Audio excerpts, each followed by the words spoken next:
मैं यही कहना चाहती हूँ कि हमारे जो पति था उससे हम बहुत प्यार करते थे, हमको दबाव डाल के मुझसे किया, जब हम ऐसा रहते तो अपने पति को मरवा देते हैं। आप बताइए, एक तरफ पति के प्रति प्यार का इजहार कर रही है, एक तरफ दूसरे से आप अगर बहुत प्यार करती तो दूसरे के से प्यार होता ही नहीं आपको। क्यों नहीं होगा? जैसे दबाव डाल कैसे हो जाएगा? एक नारी को गिराने के लिए बहुत किसी के कुछ साथ जबरदस्ती संबंध बनाया जा सकता है, लेकिन मन में प्रेम पैदा नहीं किया जा सकता है। अगर पहले पति के प्रति आपको प्रेम रहता तो कतई आपको उसके दूसरे से प्यार नहीं होता। जब उससे हम बात नहीं करते थे, अपने पति से बात नहीं करने देता था वो लड़का, तो हम बहुत रोते थे कि मेरे पति से क्यों नहीं बात करने दे रहा है। वो बात मुझे नहीं करने दे रहा था, तो मैं सोची कि क्यों नहीं बात करने दे रहा मुझे, हमारा पति है वो, मेरा शादी करके वो लाया मुझे, तू कौन होता है कि मुझे रोकने वाला? तू बोलता था कि हम तुम्हारा सब कुछ है, कि तुम्हारा कोई नहीं है। देखिए महाशय, आप सभी अगर घर से बाहर शहर में कमाने जाते हैं, दिल्ली, मुंबई या कहीं भी, तो आप लोग भी संभल जाए। अपनी पत्नी खूबसूरत जो ऐसी होगी उसको साथ में लेते ही जाए और साथ में रखें, नहीं तो बगल के देवर से कब कांटेक्ट हो जाएगा और बगल के देवर पटा कर शादी कर लेगा और उसके बाद प्रेमिका के साथ मिलकर आपका हत्या हो जाएगा।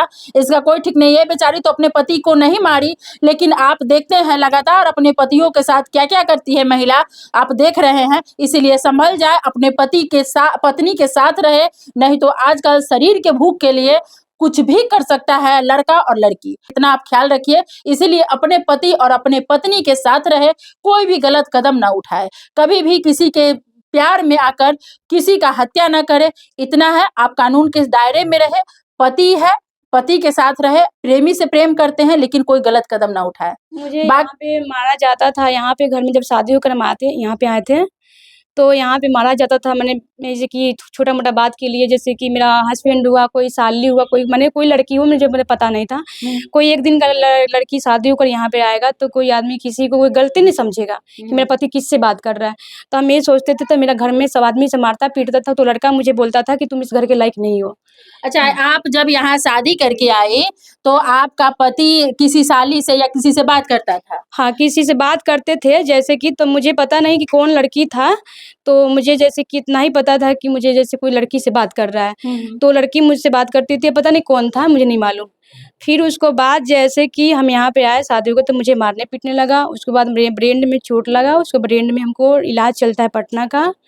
पटना का इलाज चलने के बाद मेरा ब्रेन काम नहीं करता है, पागल जैसा मैं करती हूँ। अच्छा, आपके पति किसी और लड़की से बात करता था, इसीलिए आप देवर के झांसे में आ गई? नहीं, फिर भी हमारे पास उससे उस टाइम में कोई रिलेशन नहीं था उसका, ऐसे बातचीत होता था। लेकिन धीरे-धीरे आप अपने पति की तरफ से दूर होते गई और देवर के दूर हम नहीं हुए, दूर हमको करवाया गया। इसलिए हमारा सरकार हमको कोई सज़ा देगा तो हम फांसी पे चढ़ने के लिए तैयार हैं। यानी कि आपके पति आपके साथ मारपीट नहीं करते तो शायद आप देवर के चक्कर में नहीं फंसती। हमको मार भी पीटते थे, फिर भी हमको कोई मने अथी नहीं था, फिर भी वो लड़का मुझे फुसला कर मुझे ऐसे भगाया। आपके पति आपके साथ मारपीट करता था, इसीलिए ना वो आपको झांसे में लिया कि तुम्हारा पति गलत है, तुम्हारे साथ मारपीट करता है, हम नहीं करेंगे। मेरे घर में सब आदमी मारते पीटते थे। सास भी? सब आदमी मारते पीटते थे मुझे। अब इनके पति का किसी और लड़की के साथ चक्कर था, नया खुलासा। इनके पति के दूसरे लड़की के साथ चक्कर था। ये अपने पति से जब पूछती थी तो सास पति सभी मिलकर महिला के साथ मारपीट करता था और इसीलिए इसी समय में जब बगल के देवर को पता चला कि इनके पति द्वारा इनको मारा पीटा जाता है, तो वो समय के ताक में था जब मौका मिला और महिला को बहलाने फुसलाने लगा, ब्लैकमेल करने लगा। जैसे भी हुआ अपने झांसे में लेकर यूज कर लिया। अगर पति अगर नहीं दूसरी महिला के तरफ होता, बात नहीं करता, तो शायद ये भी बेचारी किसी के झांसे में आकर आज 2 पतियों की पत्नी बन के नहीं रहती। देख लीजिए, ये भी मजबूर है। सभी महिला को गलत समझते हैं, लेकिन महिला की मजबूरी भी देखिए कि इनके पति से भी मजबूर थी, इसीलिए इसने गलत कदम उठाया।